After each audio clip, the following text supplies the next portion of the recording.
Pickaxe.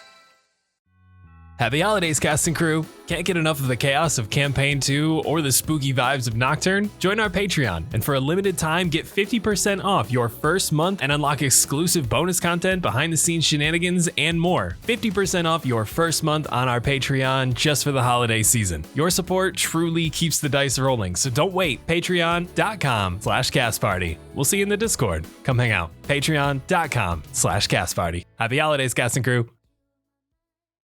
Hello everyone and welcome to Cast Party. My name is Colin McManus and I will be your director for today. I'm joined by Ryan McManus. Hi, Ryan McManus playing Bjorg Jorgensen, the Jewel of Debauchery. Anna Brisbane. Lenore DeVere, Chaos, very excited to push all the buttons. Nigel Deacon. Hi, I'm Nigel, playing Jackal Campman, the leopard loner striving for companionship and control. Vince Perino. Hi, I'm Vince. I'm playing Tevin Alkin, the mechanism of discovery, reconstructing memories one piece at a time. Raquel Skellington. Hi everybody, I'm Raquel Skellington and I play Poppy, the tender-hearted giant.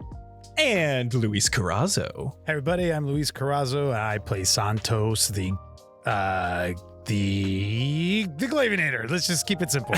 Yes! Let's talk about what happened last time.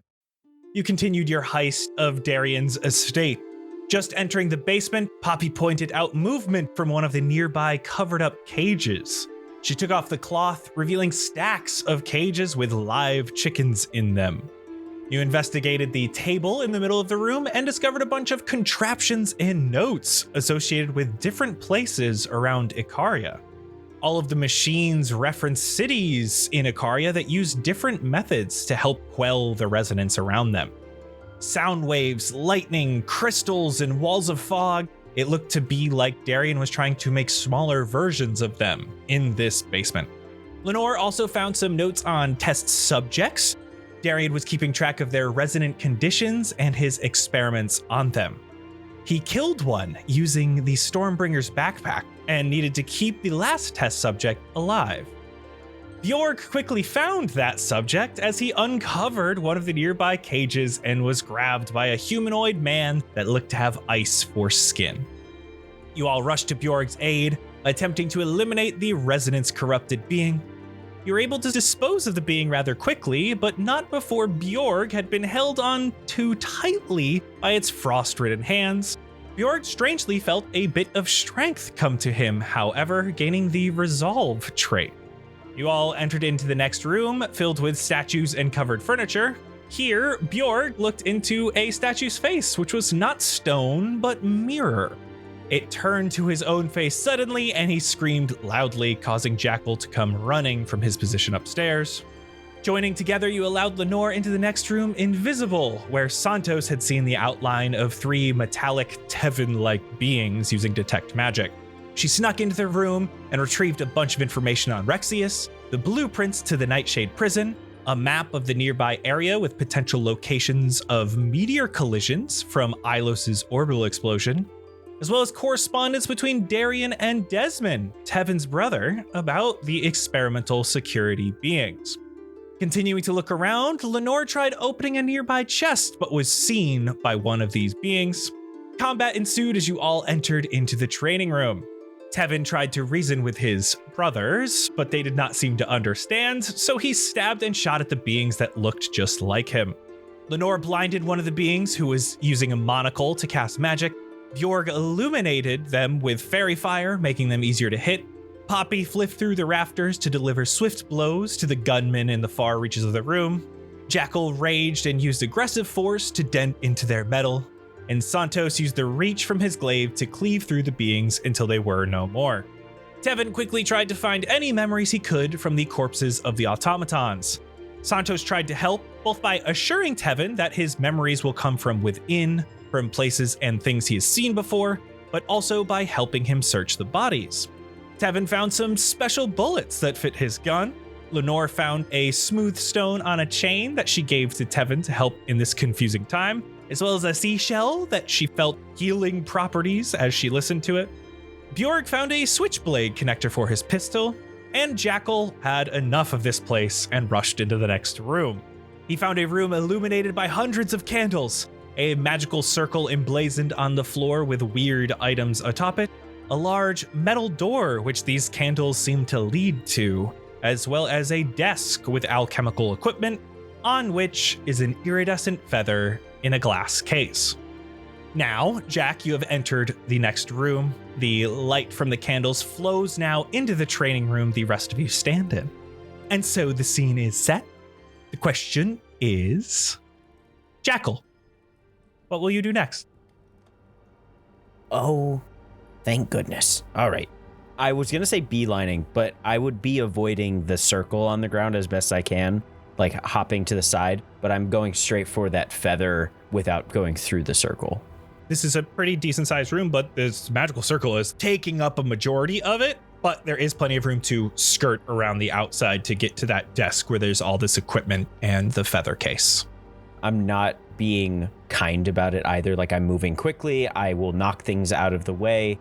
We haven't been quiet, so I'm not being quiet anymore. I think I'd probably jump on the desk and kick over some stuff.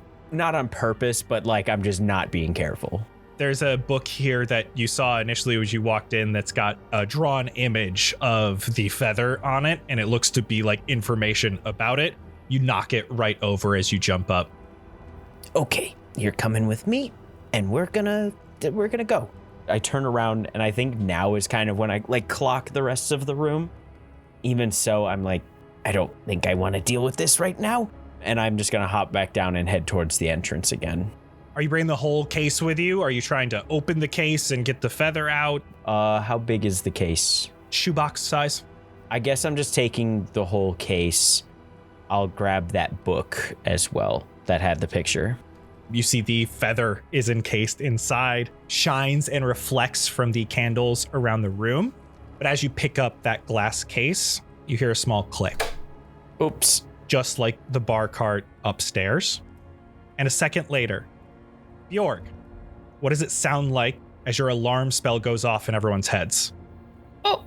Just screams. Just a scream. Just Bjorg Just screaming? Bjorg screaming. Just Bjork screaming. Ah! What is it, Dog? What is it? Whoa! No, that means the door opened. Someone's here. How did you know? I put the alarm on the back door, covering the doggy door as well, so it's either a human or the big scary dog. So do something. Go. Okay, well, we gotta find the thing. I'm running into the next room. And I'm running like straight through the door as she's opening the door. I don't look at him, I run into the next room. Great, I have it. It sounds like we should go. I am not stopping you from doing what you're doing. Is it the car meme where you guys are like passing It's each just other? you're in the doorway. I am flying, so I look like a halfling, I think it was, but I'm just flying without wings over Jack's head through the door. And I'm gonna do a little search of this room. I'm looking for the feather. I'm going to have you roll me investigation. 7. You see the same things that Jackal did. Magic circle on the ground with some weird objects, Ooh. seat from a nightshade caravan, a box full of clothing, a jar full of liquid, as well as a big door to your left.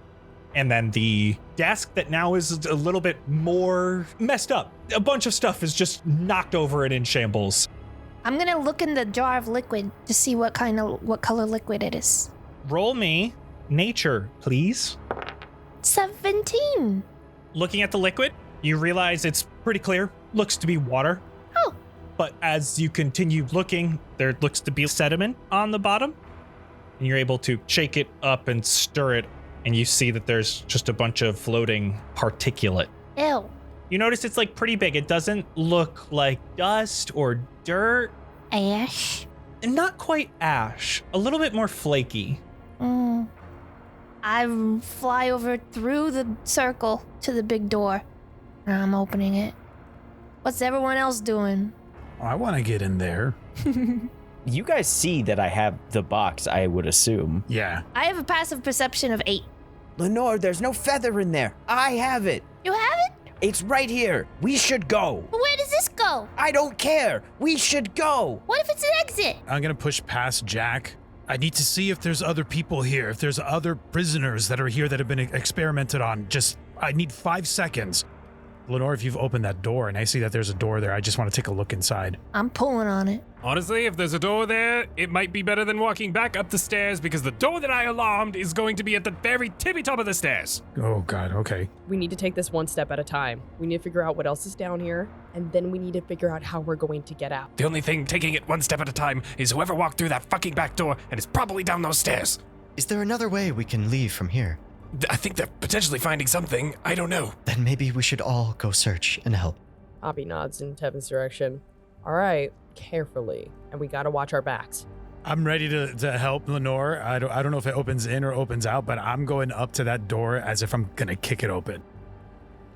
Santos, you're walking up to this pretty large metallic door as Lenore's already got her hands on it, starting to open it. And Lenore, you unlatch it and you begin to pull, and you quickly realize you don't need to pull that hard, even though this door is pretty heavy, because it's suddenly forced towards you as a wave of water comes from the other side. The water looks a bit murky and red. It washes into the room you are in and extinguishes a bunch of the candles placed on the ground. Along with the water, you see this wave carries a variety of chicken bones and rotting feathers. The small room that reveals itself is covered with a thin layer of this reddish green slime. A smell of rot and decay emanates from these wooden floorboards that have just been left to succumb to these watery conditions. And in the center of the room is a figure, glistening with a faint red light. Their form is of a slender humanoid, though their skin looks to be covered in this watery liquid, adding shine. Oh! Ah! You can see remnants of her bright white hair that has now started to decay. As she begins rushing towards the door, you watch as what's left of her skin turns even more liquid. Her arms lengthen as the flow of water extends her clawed hands towards you at a rapid pace. Even in this disgusting form, you can see the red gemmed ring still attached to her finger. The perfect match to Darian's. Everyone roll initiative. Oh boy. Yep, dead wife. I got a 16. 10, Oh, twinsies. You definitely have a higher dex than me, Tevin, don't you? 3. Oh, yeah. I don't have any spell slots left. Lenore has 11.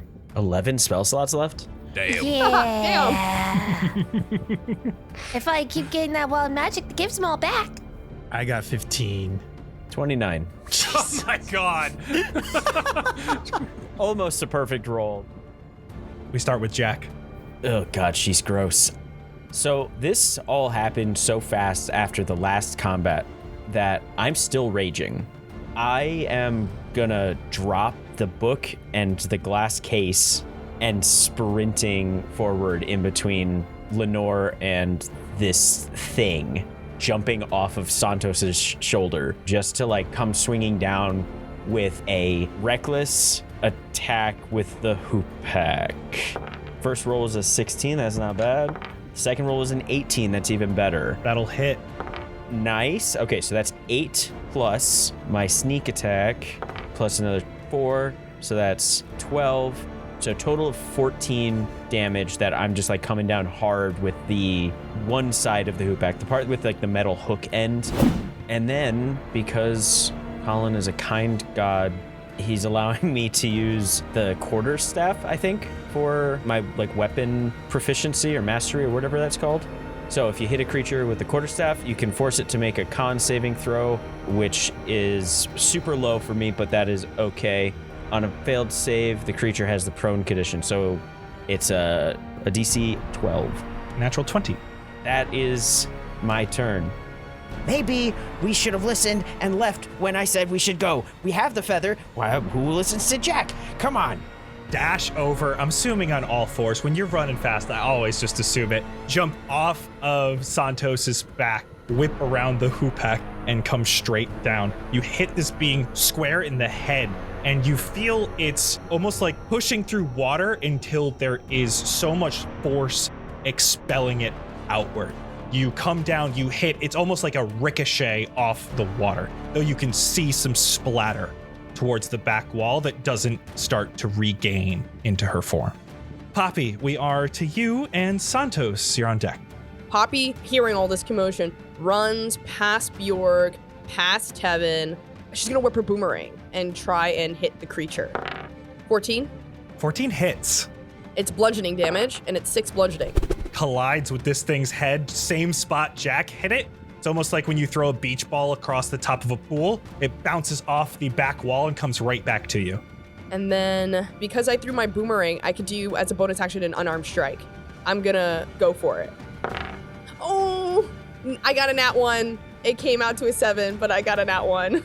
Ouch. You're able to throw that boomerang. It collides with this thing. You're able to pick it up as it's trying to fly back past you. But Santos is in the way. This halfling woman flying around that you're not used to seeing is in the way. Jackal's here. You're struggling to even get past the friends you have to get a good hit in onto this being. Santos, we are to you. And Lenore, you're on deck. Guys, we're in tight quarters. We are indeed, and I'm gonna make it tighter. I'm moving in. I avoid eye contact with Jackal since he just scolded us. But my glaive is out and my eyes are on this. We've put together what's going on here. I know that it's meant to become the wife of Darian. I think looking upon this thing, does this creature, is it making facial expressions? Is it like neutral, or does it have... At this point, you can't see facial features. It is water that is moving back and forth. Every once in a while, you can see a glimpse of where a mouth should be, but this isn't human. This abomination needs to be put to rest, so I'm going to attack it. I'm going to Great Weapon Master this attack. It is not going to hit. I'm going to spend, so the total die roll is a 7 to hit. I'm going to, oh wait, no, sorry guys. I have Emboldening Bond. I'm going to use that. I'm going to roll a d4. So it's 7 plus 3, 10. I'm going to use a superiority die and I'm going to precision attack this. Come on, baby. Total is 16 to hit. 16 hits. Nice. There we go. Yeah. Let's go. All right. You see me sort of slip a little bit. I gather my footing and I strike this water thing. Okay, that is 21 damage. Hot dog. And I'm going to just hold my ground, see what this thing does. You come slashing down. It's got these long claw-like arms that are initially going after Lenore. Now Jackal's in the way. You're not quite sure what's moving where. Your glaive comes straight down, goes through one of the arms, and all of that water falls to the ground and splashes until another arm regrows from this being. I don't know if this is good. Lenore. Okay. Let's kill the water monster, I guess. Focus, Lenore, focus! I'm just gonna slap my cheeks. And I'm gonna tap into my innate sorcery as a bonus action to unleash the simmering magic within me for 1 minute. So I will now have a +1 to my sorceress spell DCs and advantage on my attack rolls of sorceress spells. And I'm gonna reach into a pouch and grab a handful of cinnamon, and I'm gonna spit in it, and I'm gonna rub it around in my hands into a ball and throw it. And in the air, it's a 2nd level chaos bolt that's turning into thunder, and I have advantage. Did anyone else think it was fireball? Yes. Cinnamon. I got really scared. 23 to hit. That'll hit. Woo! 17 thunder. My ears. God.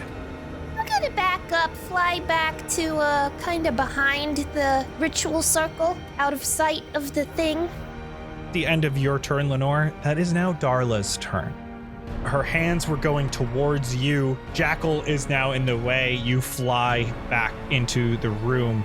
This room is small here. It's only about 10 foot by 10 foot.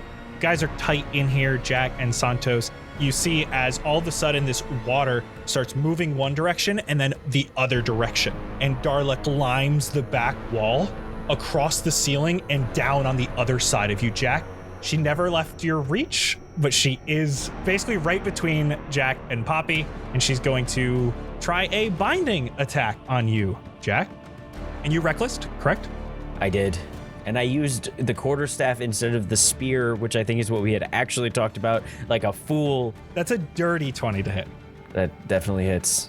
14 bludgeoning. But then a glaive shows up out of nowhere and redirects some of the force of that attack. I'm using as a reaction my interception, and you reduce it by 12. Holy shit! Holy shit. And I have resistance because I'm raging, so it's down to 1 point of damage. Yeah. Wow. You see her arm comes out, less claw-like and more like a tentacle of an octopus, and it wraps around your leg. It tries to until the glaive comes in and around and messes up its trajectory, but it is able to grab a hold of your thigh. You are grappled. Thanks, brother. Its second binding attack is going to go after the glaive wielder himself, trying to stop her from getting to Jack. 26 to hit. Oh, yeah. Whoa. Oh, yeah. That so hits. That almost hit me twice. 10 bludgeoning. This is the other arm. It looks like the same thing. And she too grapples you. And then I come in with cries of pain alongside him because I don't have the same kind of abilities as him. We're sharing in our torment. Like it was meant to be. Jack and Santos, how are you posturing right now?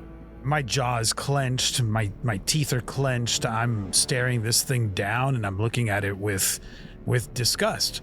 And I'm visibly pissed off. Like you can see it throughout my body that I am angry at the thing, at the situation, at my feet being wet. I think I would be trying to stand a little bit closer to it than Santos, just because it clearly hit him a lot harder, and I am trying to be at the forefront. Like this was my goal, was to get to the front of this and be in front of this thing. She's got you both grappled. You can see the figure itself. There's no eyes looking back and forth at you, but big movements with the shoulders, with the head looking back and forth at you until, Jackal, you feel it try to pull your legs out from under you and push your head beneath the water.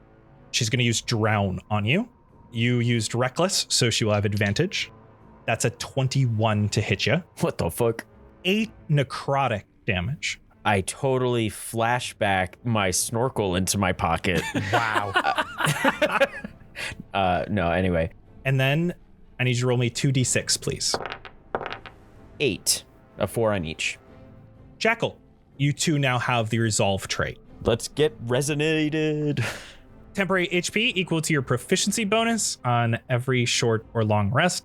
We are to Tevin with Bjorg on deck. You know, it's not waterboarding if you use beer. That's just a party. That's just a Saturday night. It's just a party, baby. Okay, Chad.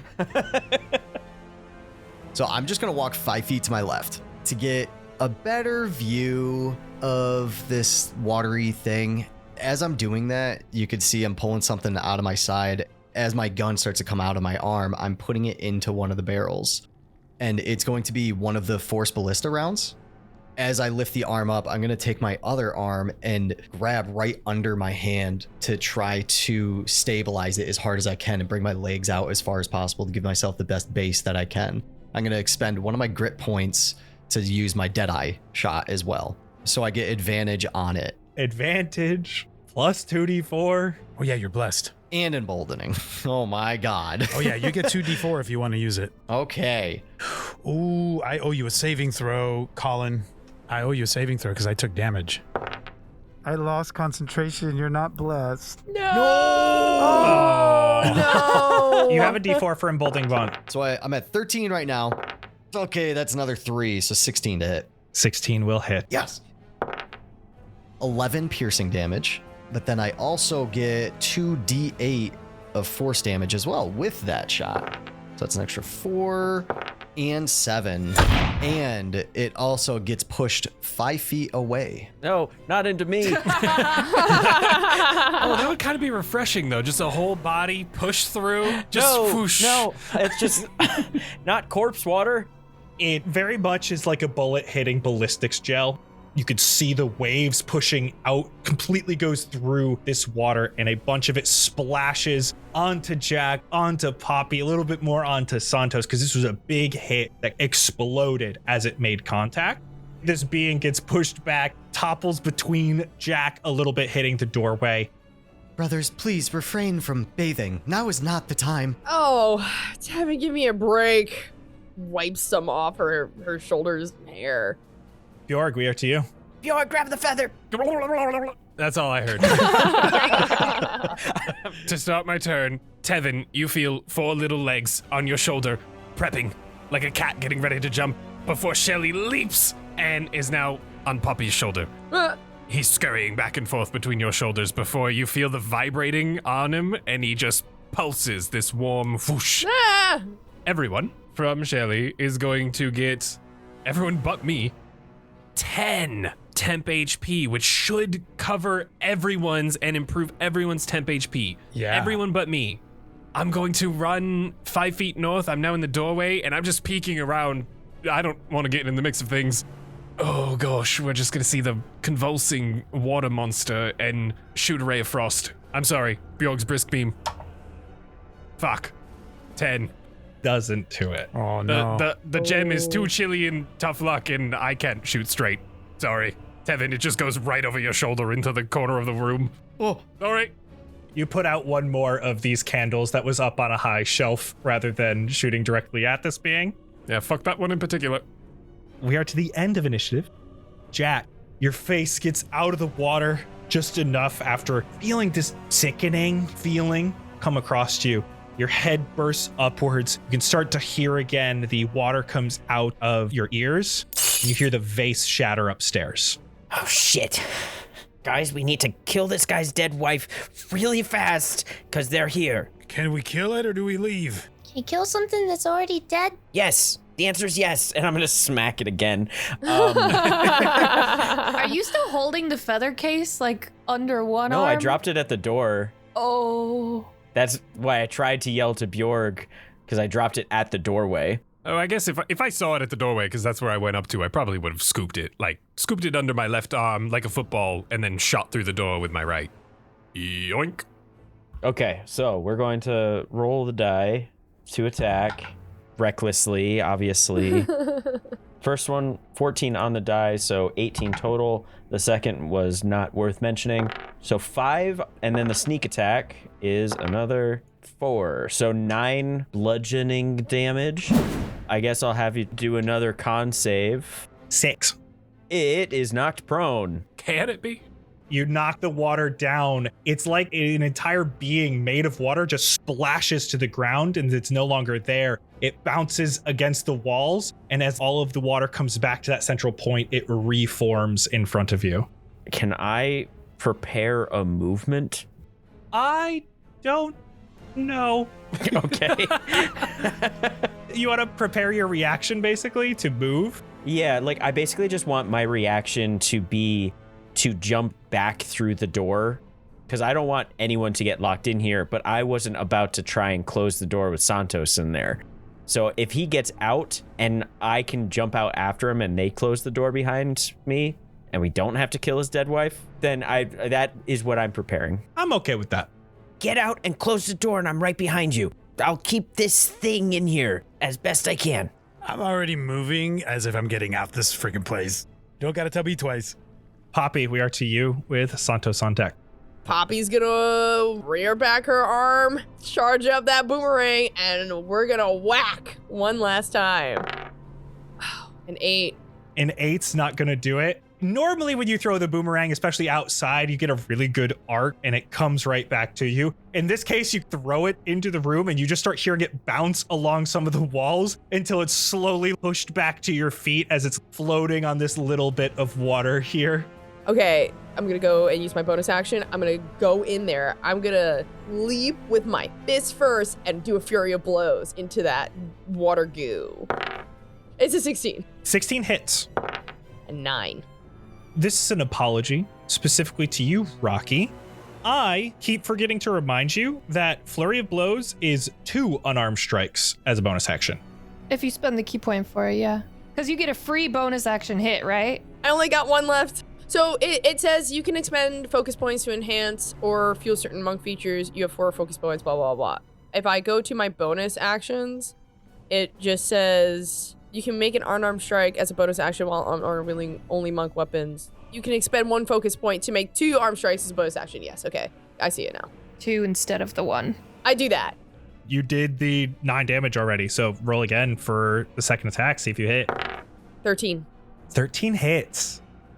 19. Not 19, 9. 9. I'm excited. Poppy, she's yours. Oh, shit. All right. Nice. You guys hear Poppy let out this extremely guttural scream.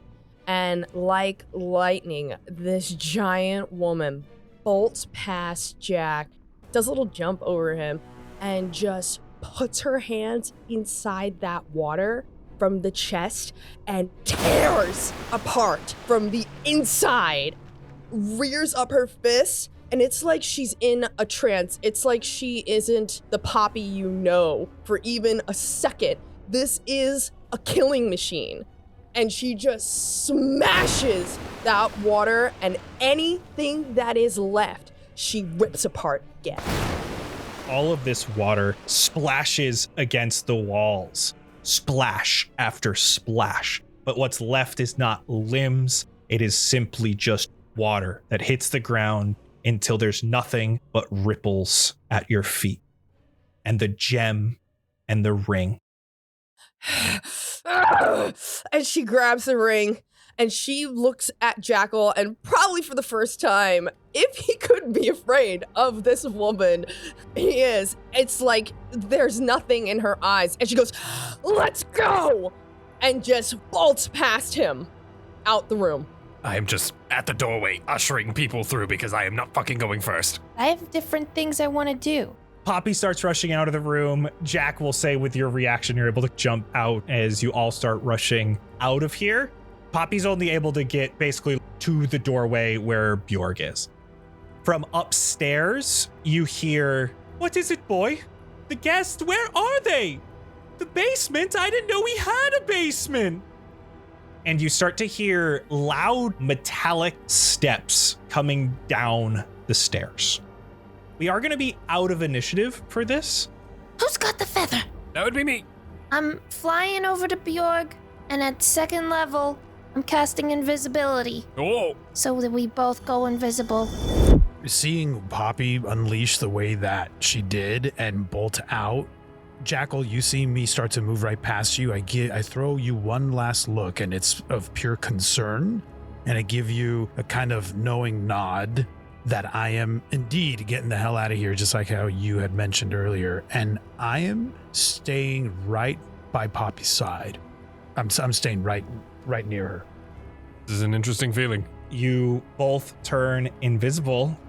That is going to be the first success to our skill challenge. Oh, Okay. let's go. What's that? We're going to run this escape as a skill challenge for anyone unfamiliar, or for Rocky, since this is going to be your first one. This is a great way to narratively describe what's happening in a fast-paced situation while still using game rules, but not being in initiative or doing traditional combat. As you're all rushing out of the building, there's going to be stuff in front of you, or whatever you think is going to keep you from getting out, whether your character is addressing the challenges that I put in front of you or just assisting in some other way in your escape. I'm basically going to set a target number for you to hit with a die roll, and you'll get to use a skill associated with what you are doing. If it passes, you'll get closer to your goal of leaving. With each failure, you will raise your alert level by 1. I will warn you, your alert level is very high, and that loud things can also still raise your alert. With this, each person has to attempt at least one thing for the entire party to get out. There could be one person who does multiple successes, but each person has to at least attempt one thing. Use of spells or class features might get you a bonus or an auto success, like Lenore with a level 2 spell to get out. You need 6 successes. You have 1. I am similarly running up to where Poppy is. I'm seeing the emotion that she's feeling right now. I'm trying to get ahead of her and just be like, Just let me go first in case I have to fight the dog. I don't have a problem hunting another animal. Poppy gets up and I want to go stealth. Poppy, as soon as I see you, I'm right there. As soon as I see you kind of cover your face and you squat down a little bit to leap up, you just feel a hand on your shoulder, and I heard a whisper, Santos just saying gently, "We need to focus right now. Be steady." Whew. A flood of energy surrounds you and moves into you as I cast guidance on you. I don't know if fighting is the proper thing to do here. I think we just need to get out, distract, and go. Perhaps we make ready in case fighting becomes an option. And I'm going to run over to a table and just grab 2 pieces of metal and put it in my chest. There's opportunity for distractions. Just try to get out first, fighting second. And Shelly is going to jump from Poppy's shoulder to Jack's shoulder. Poppy, as you are trying to stealth your way through the rest of this building, it's going to be pretty difficult because there's at least only one way out from the basement, but you are agile, especially for places like getting up into rafters, of which there are many in this basement. I will have you roll me a stealth check, please, and you will get to add a D4 from the guidance. 21. Poppy, you jump into the rafters. It's a quick movement. They're just the right distance between them, where you're almost crawling like Jack does, but bounding between these rafters. As you enter the room with the cages, you see the armor from upstairs, followed by a dog just behind it, and Chef Paprika just behind saying, "Oh heavens, what is down here?" They do not see you, and that is a pass from Poppy. Is there a chance that I would have heard the metal steps coming down into the basement? For sure. And at this point, you hear a low growl. Great. I am going to take a real big chance on this, feeling like I might be able to take something down and get other people out. I'm going to pick up the pace and sprint through that door, and I'm going to tackle the first thing that I see. Full football tackle to try and take it down. You're on all fours. You're still raging. You rush through the door. The very first thing you see is the suit of armor in the room that Lorian was in. It is actively moving towards you. It has a gun out at its side, much like Tevin's. So I'm going to ask you for an athletics check, please. And since you are raging, you do have advantage on those. Big money, no whammies. All right, so that's a good first one. And we don't talk about second rolls. I got a 22. I got a 25 with a nat 20. You absolute bastard. You rush at this being's legs, and it is able to swing its leg into your chest and push you backwards, ruining your momentum and knocking you back into the cage where you see the icy being still in here. That is your first failure, and you hear the cage rattle, and now you start to hear the dog looking around, starts barking, and Chef Paprika, who just came down the stairs, goes, "Oh heavens, Sir Lorian, Sir Lorian!" and starts flying up the stairs. Oh, that's where I'm jumping in. I'm running all the way to the doorway of the room with all the cages. I see the book flying down and start freaking out, and I'm invisible, thank God. And I'm just gonna take that second, knowing that they can't see me. Jack is on the floor, and I'm lining up the switch gun shot with a piercing bullet and a firebolt to hopefully pin Paprika to the wall and burn her alive. Oh. Oh. Excuse me? Do it. Yeah, you have advantage. You're invisible. You did this to us, Colin. Let's do a sleight of hand check. You're gonna go on invisible. I know I am, but Bjorg doesn't know that. That's a 12. I was just going to use Chef Paprika's AC, which was only at 11. See, she had an AC. This was planned. Oh, Bjorg is peeking around the corner, following in Jack's footsteps, knowing that if Jack or someone bigger goes first, I already know Poppy left, that he's okay. He's peeking around the corner, knowing that he can't see them. Jack's in his kerfuffle, and everything's going to shit now. And he just takes that shot and lines up, seeing that her gaze goes towards leaving. And he just pulls the trigger after the switch comes up and the knife goes forward. The ruby engulfs the blade, and it just shoots out bolt of fire. So long! You start to see the book hits the back wall and instantly alights in flame. But there is no screaming, there's no nothing. The book is inanimate and burning up. I look down at my now visible self. Ah, fuck! I'm sorry, Lenore! I'm flying forward, but I'm like sticking to the ceiling. I did scream what, but that was before I get in the room, and then I fly into the room, flying above Bjorg. You see Jackal on the ground next to this cage, getting back up from trying to tackle over this armor. You see the armor taking out its crossbow, starting to point it at Jackal, seeing Bjorg appear from nowhere, as well as this dog with the pointed ears. Bjorg, did you do that? Yes, I'm so sorry. What the fuck is wrong with you? I panicked. Now you're not invisible. I didn't know that would happen. Do you have a bag you can hide the feather in? Oh, my jacket. Okay, I'm gonna go get what's-his-name's journal, and I'll meet you guys outside. Bye. Noted. Stay in contact. Over. And I'm sticking to the ceiling, and I'm trying to stealth above past everyone. Yeah, I'll let you roll a stealth check. 18? That'll be another pass. So you guys are at 4 passes total. I'm heading upstairs whenever the time works out. You are able to come down from the rafters and start slowly getting up the stairs as you pass by the burning remains of Paprika. I've been sticking close to Tevin as there's still a tether that's linking us that goes in and out of this ephemeral light. I'm assuming we're moving forward, but I'm going right with you, Tevin. As we're running through, I imagine, like we're running through, catching up to everybody else, I'll turn to you and I'll be like, okay, big guy, whatever it is that you're gonna do, just stay calm, stay focused, and help get us the hell out of here. And I'm gonna cast guidance on you, Tevin. Ooh, okay. And I'm running right at your side. I imagine we eventually get to the armor and the dog and the burning book.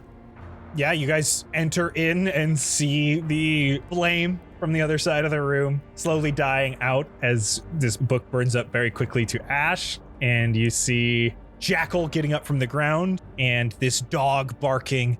As we're running in, my arm is slowly changing into that sword form. And I want to run right up to the dog. This is going to be an interesting check. I'm going to ask you for an Arcana check, please. I rolled an 8 and I have a -1, so that's 7. But I would like to use one of my second wind slots for new 24 tactical mind. If I fail, which I'm guessing I did, I get to roll a d10 to add that onto the check. And you have emboldening bond. I'm taking anything and everything that I can. So that's an extra 4, and then 2d4. So that's an extra 3 and 3.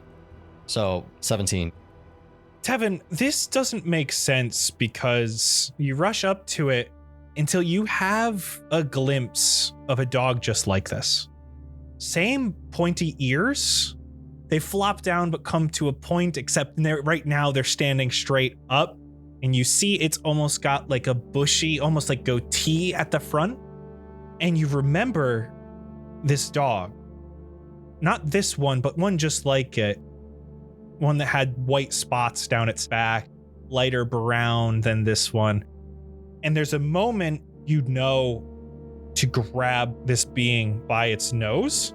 You close its mouth with your other hand, and you see it blinks out of existence and appears next to Jack inside the cage with the man made of ice. You see the being is stuck and it starts jumping and clawing at the cage. That is a pass. Wow, okay. Is it too late to use a flashback point to help me with a check? No? Okay, so my idea here, while I'm still on the ground, after what Bjorg had tried to do with my leg the night before, I'm particularly familiar with robotic legs just for the moment, and I want to just try and loosen or grab or pull on something that I noticed would have affected the hydraulics of one leg. I'm trying to topple it so that everyone can get past it. I love that flavor, so we are going to reward that. But I do want to hear Santos. I'm taking this down. Get past it while we can. I trust Jackal, and I want to get up. I'm just going to try to move past that suit of armor. It's only been a few seconds since Paprika's been lit on fire. I'm going to grab a hold of the book, and I'm going to put out the fire, and I'm going to cast Mending on Paprika. I don't like burning books. Base. That's super fucking base, actually. All right. This is a sentient book, and I want to rescue it, and I'm hoping that I can. I mean, I don't want it to burn. I feel like sometimes there's collateral damage, but also maybe there's an ally to be made in some way, shape, or form. I'm going to have you roll me, and I'm going to let you decide. Since you're using mending, you're going to be able to use Arcana or History. And I'm going to allow Jackal getting you past the armor to give you advantage. Jackal has toppled this being by overextending its hydraulic leg. Just as you're moving past, you have enough chance to grab the book, grab the knife out of it that's sticking it to the wall, and try to pat out the flame. I'm going to choose Arcana at advantage, and I get to add a d4 to it because of Emboldening Bond. 16. Rushing up these stairs, put out the flames, get the paper back together. Right as you hit the top of the stairs, you're following Poppy as they are rushing towards the front door. You know that Jack and Tevin are just behind you as you can hear their footsteps coming as well, and the soft cries from the dog in the basement. All of a sudden, this book, as you're mending page after page, you see one that has just a ton of magical glyphs on it. Through your mending, you're watching these glyphs and you're able to peel the pages back just the right way, fix those tears. And all of a sudden, the book starts to move, not nearly able to fly itself in this moment, but you can see the eyes appear and it starts to flap the book a little bit, and you start to hear it say things. It's hard to hear it as you see around each of your necks, the necklaces that allowed you inside, they start beeping like a high-pitched sound. And you see Chef Paprika through battered breaths. Take those off before you leave. I'm going to console the book. I'm going to hold it close to me, and I'm going to say, we saved you. We that nasty suit of armor, I can't believe it did this to you. You're going to be okay now. Thank you. They'll sound the alarm if those go out the door while they're beeping. Take those off before we leave. I know Lenore is so far ahead. I am reaching up to my ear as quick as possible. Take the fucking necklace off! Just rip it off, throw it. And you guys have passed the skill challenge. Poppy bounding through the rafters, Lenore invisible with Bjorg sneaking around, able to get up and out. Lenore, you said you wanted to grab something on your way out. What was that? Yeah, I want to go back to the parlor and grab his diary. You meet back up with the others. You see Santos rushing up with Paprika, consoling this book, rushing for the front door. Bjorg rushing out, putting his gun away, a little bit of flame still coming from its barrel, as well as Tevin and Jack. You are able to all get up and out of the house into the gardens. You see the frogs jumping up, watching as you see all of the lights starting to go brighter in the house. You guys are able to get out of the garden through the gate. Looking up, you can see that Clove is no longer in the tree. As you are able to get out of the gate, you see that a bunch of magical lights, almost like floodlights, go on, illuminating the entire gardens on the outside, and you are able to start bounding away. And not 100 feet down the road, you hear, Santos! Turning around, you see Officer Darian rushing home with 4 guards. And they don't look like the guards you're used to, though you do know who they are. They are Solana, the elite guards of Nightshade. You aren't even allowed to watch them practice their drills.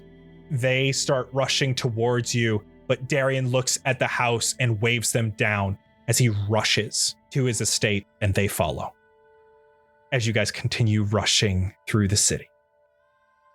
I don't even turn around. I hear Darian call my name, and it just makes me run that much faster. I'm still holding Paprika. I feel like we're just booking it, and I don't even know. Like, I'm not going to stop running until someone stops me. Tevin's going to be right behind you. I think when we're out of earshot, I'll just start to say to the people near me, people have been going missing. I think maybe this is all related. Maybe Darian's test subjects for some of the missing person's cases that I had been working on earlier, and that's why I needed to go see if there were other people missing, other people there other than that one test subject that we saw. I don't know. Where are we going? We gotta hide somewhere. We could go to my house. Can you fit all of us? Maybe. Sure, better than nothing. I might have plenty of room for everybody at my home as well. No, we can't go there. Follow Jackal, because you can't see me. To my place. Do we really want to be all together at this point after that? Yes. We have to talk about this. We have to talk about this, but it doesn't have to be instant. Poppy doesn't say a damn thing and kick jumps off into the roof. Doesn't say a thing. She's out. She wall jumps and vanishes. At least we know where she lives. That we can get her. That's fine. Where did she go? It doesn't matter right now. Look, we can't stay on the street, and that feather needs to be somewhere safe. No one knows it's in your secret little hole, but we need to get either you or it somewhere that it's not gonna be found. So why don't I just act like a normal human being like I always do and just go to a fucking tavern? Go disguisey. I can't do that till the morning. I need sleep. I have nothing left. I need to go to my fucking car. Then let's go somewhere where it's safe right now. I don't think there's anywhere safe for me. I think I need to go. I don't know what the safest route for me is. I just know that he's dangerous and he's out to get me, and he's an authority figure in the organization that I'm a part of. I have the writings from him that say he's gonna kill you. You have what? I have his journal and he said he was gonna eliminate you. I grab it and I go right to whatever page, if you remember what it is. If it's invisible, and if I throw it into his hands, is it still invisible or has it become visible? It'll just appear in his hand. Okay. Before you can even open it, I put my hand over it. Listen, you can't read it here. We need to be somewhere safe. Let's go somewhere, lay low for tonight, and we'll get you to Carmina tomorrow. My place. No one knows where I live. Hit it, Jack. Let's just go. I'll start moving off towards Lenore's house. Head over to Lenore's little garden shed. Very small on the inside. There is some room outside in the very overgrown, basically abandoned building here. There's enough room to stand comfortably for the five of you. I'm gonna go sit down in a corner and finally somewhat relax and take a breath as I look through the journal. You see the ending. Santos has been compromised and will be eliminated. I'm gonna reach my hand into the suit jacket pocket, pull out the feather. Lenore, wherever you are, I'm here. I believe this belongs to you. Does it? Maybe, I don't know. I don't even know if it does. But it doesn't belong to him. I think that's for the best. Does it feel magical? You've never seen colors like this, even in gemstones, Bjorn. Some gems reflect so many colors, yet this is reflecting off of each little strand from the feather, even in the darkness around. What do we do with this? Hide it for now. We figure out what you wanted to do with this. It grants wishes? If rumor's true, How do we make it grant these wishes, you say? No, you hold it and you say, I wish. Shall we test it? We should hold off just in case. Why don't you guys look at this stuff? I'm gonna go keep watch. Hey, wait, come here. I'm still sitting down, looking through the journal, putting it down, realizing that it's not gonna have what I'm looking for. And I just kind of reach up my hand to offer it to you. Come here. And as you get closer, I'm gonna grab a hold of your arm, pull you towards me. Are you gonna go find Poppy? Or are you really just going out? I was just gonna go out and hope that she showed up. Okay. And I'm gonna cast guidance. If that's where you're going, then hop to it. Roll my eyes and thank you. And I smack you on the shoulder, and I'm just gonna go outside and sit high up enough to see around us without being obvious. If I can sit on the roof without it being clear that there's a rabbit on the roof, then that's where I'll be. Is Bjorg near me? he's probably pacing, so he'll be near you at some point. Tevin's gonna walk up to him and just put a hand on his shoulder and just kind of whisper into his ear. Could you please explain to me what a wish is? It's a scenario or a thing that you hope for to come true in the future. So you could say, I wish for all my memories to be back. Or I wish to be bathed in riches. It's just wishful thinking. Oh fuck, wishful thinking has the word wish in it. That's not helping. You say that by committing one of these wishes, it will be destined to grant this to us. That we're unaware of. Hey, Tevin. I wouldn't count on it. I'm gonna look over at Lenore. I'm invisible. Tevin. Lenore, Ah, are you still here? yeah. I am going to need the feather, please. No. Tevin. She got that fair and square, and then Darian stole it, and then we got it back not fair and square, but it is hers. I am going to need this. I don't know how many wishes it's got. Then we shall find out. Tevin. And I stand up and I go right to him, looking up at this giant made of metal. Tevin. And I hold out my hand, and in the way that we did what seems like forever ago, I extend my hand in the same way, showing the symbol. Tevin, we can't act selfishly. You want it. I know what you want. But we all have wishes that we would love to make happen. Then why not make them come true now? Because we can't put one of us above the rest of us right now. What if we all use it at once? What would you wish for? Your one wish that would be for all of us. What would it be? What if we all make a wish together? I think they might cancel each other out. It's a one and done thing, I feel. One feather, one wish. I don't believe in wishes. I think everything comes at a cost. Even if you don't see what it is right away, it'll come and get you at some point somewhere. I'm not willing to do that until we understand this thing a little bit more. Then how do we come to learn more about it if we do not test it ourselves? Then it could be gone and wasted and cause harm to one of us. You don't want that, do you? It's not gonna hurt anyone unless we wish for that. Wishes are fickle bitches. How do you know? You ever wished? No, there's stories and rumors and fairy tales of people wishing for something and it going horribly wrong because the universe likes to fuck with it. Well, those weren't real. Then how do you know this one will be real? Because it's glowing and it's right in front of me. Are you saying it's more of a weapon than a tool? It could be a weapon or a tool. It could be whatever you want it to be. I think we should read that book. Darian was able to find as much research as possible through his leads. Now imagine what the six of us could do. Also, I'm a little concerned that he had this, and yet he did not have his wife back. Probably because he was doing exactly what we're planning on, doing more research, making sure it's actually going to work. If Darian didn't know, how do we? It's too dangerous. I'm just saying, adrenaline's high, calm the fuck down. If anyone takes a move towards that fucking feather, I'm gonna start shooting. I'm just saying. Jack, roll me perception, and you have guidance. Oh, God. 18. You hear the sound of a trotting horse coming from down the road. It's a brown horse with a white splotch on its chest. It's pulling a small two-wheeled wagon behind it. Atop the horse is a human man who stops right in front of this abandoned house. Oh no. That bitch has a tracker. Tevin, it's time to come home. From the roof, I will slowly raise up with my bow out, pointed at him. How did you know we were here? We are brothers. Always know where my brother is. My head darts towards the direction that I hear him, dart back over to Santos, and then quickly go back up to where I heard Lenore talking and stare in that direction for a hard minute. Turn around and head out the door to go out towards Desmond. Tevin, if you're leaving, you better not tell him anything.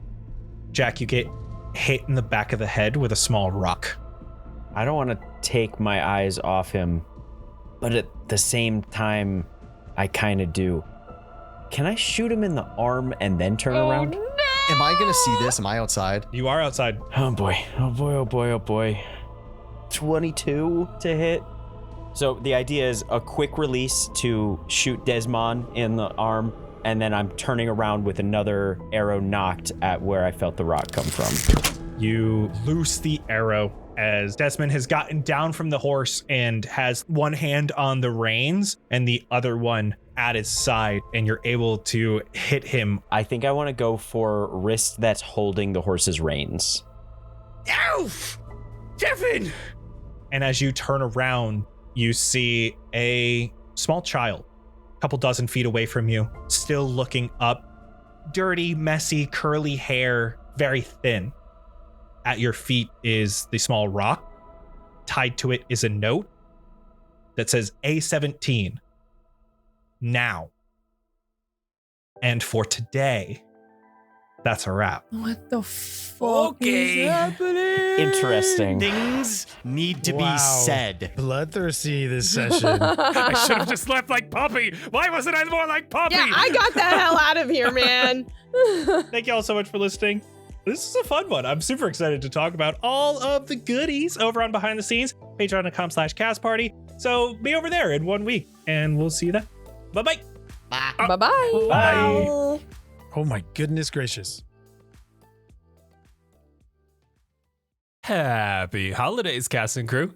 This is a Walk of Fame shout out and reminder to a new guy, Anne, Bass Drop, Havoc Hopsack, Dubward, Saint D Love, Eric 5, Bow Runner, Heather, Isuik, Jesky Fire, Jonas, Judgment Day, Kaylee, Lexi, Opti, Ryan, Bubba, and Winkle. If you guys could be sure to pop over to our Patreon, there will be a form for you all to fill out for your Walk of Fame holiday gift. It is a awesome, unique, collectible item that we have available that we got made just for you guys, and we are so excited about it. And we want to make sure that it gets to you guys promptly and at the right place. So please be sure to fill out the form so we can get you your gift. And thank you all so much for your love and support. We hope you enjoy and have a happy holidays.